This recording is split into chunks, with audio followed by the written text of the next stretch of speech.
I'm watching this fight and I'm annoyed for both guys. I really am. I don't love the fact that on one day's notice they have to step into 5 rounds. And I think I make more of the damn rounds than anybody. So forgive me if you're annoyed with me talking about it, but I will maintain for you, it changes the fight. I mean, imagine you go through a training camp. You think it's going to be 15 minutes, but your coaches think it's going to be 15 minutes, and you're planning how those 15 are going to go. And it's a little more strategic than you might think. This is not just two tough guys in there throwing punches and kicks. And I assume that we're past the point where any of you would think that it is, but in case we have a new viewer and that's just kind of what it looks like, these are very strategic, including how am I going to win a round? You're playing every possible scenario through in every free minute you have from the time you sign the contract and you don't. And you're thinking about, what am I going to do in this fight if my right eye is closed? I only got one eye. What am I going to do if both eyes are closed and I can barely see them? What am I going to do if my nose breaks and I can't breathe? I mean, you're thinking all these scenarios. What am I going to do if I'm down 2 rounds and I'm in the last round? What am I going to do if I'm losing the round and there's 30 seconds in the round to come and steal the round? But these are the scenarios that you will play through in every waking moment you have. You will never enjoy a meal. You will never enjoy a night's sleep after you sign the contract. Your coaches are the same way. So if they're laying out a plan for you that all of a sudden just changed 66%, they think you're going to steal 2 rounds, throw 1 round away, by example, if that were your strategy, just for simple case. Now you got to win 3 rounds. What do you get? Throw 2 rounds away? I mean, you see where things change, and they change overnight. I'm a little nervous before this fight.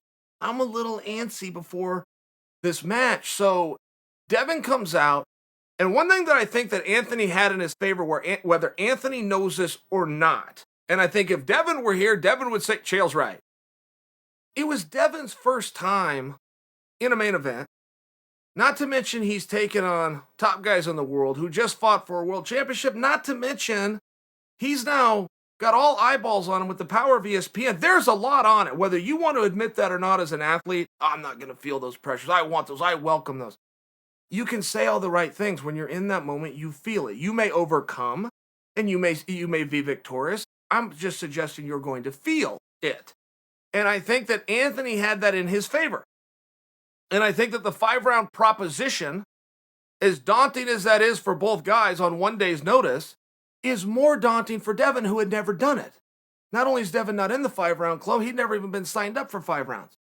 I think Devin put a game face on. I'm only offering for you that if everything's very close, and these guys actually look pretty close, regardless of if you go back and read, it's going to sound pretty one-sided. It was pretty close. I think the scales tipped towards Anthony. So this fight starts.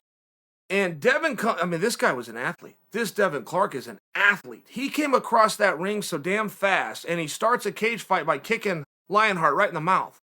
They walk across, so you see a jab, you see a guy blast a double right like Chimaev.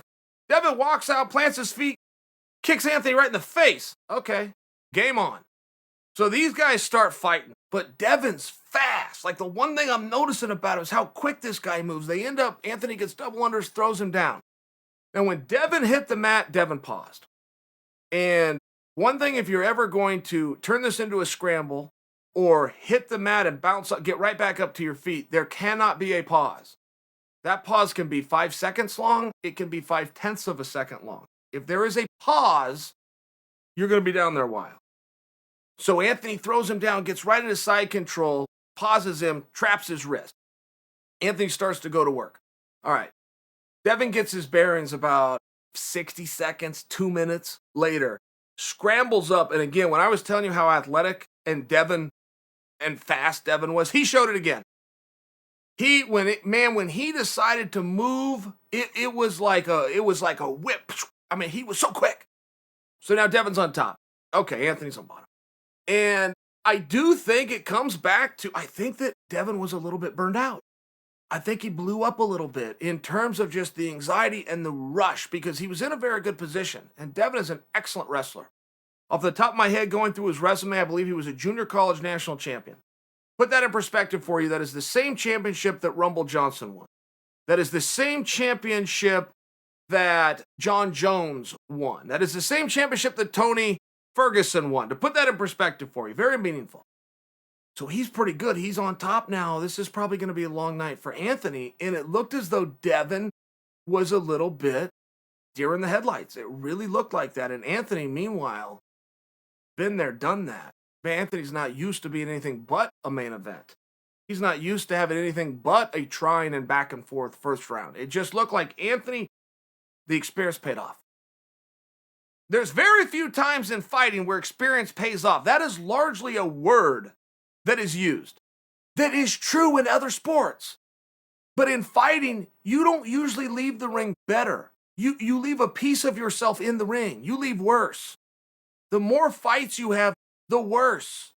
The less bullets you have left. The more times you dig deep, the less times you have left to dig deep. Broad stroke here.